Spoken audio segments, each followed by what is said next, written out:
hasil bulan ni tak banyak sangat.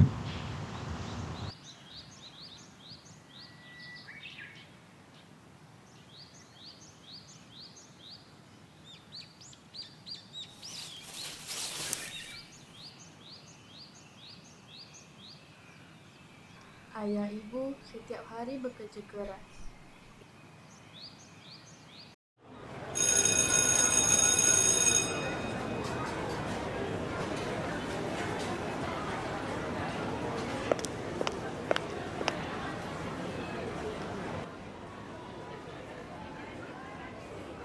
Teknologi yang boleh bantu petani.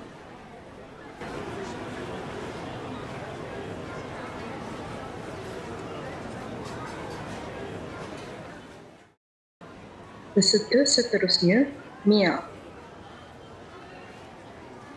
Pada hari ini, saya ingin membentangkan idea inovasi saya iaitu Smart Agro AI 2050. Dengan bantuan drone yang berteknologi tinggi buatan AI, robot automatik tanaman dapat mengenal pasti haiwan perosak dengan tepat dan racun hanya ditembur di kawasan yang terjejas.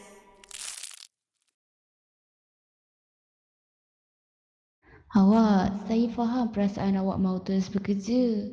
Tetapi, kalau awak tidak berehat, kesihatan awak akan semakin merosot. Inilah impian saya untuk Johor 2050. Teknologi untuk rakyat.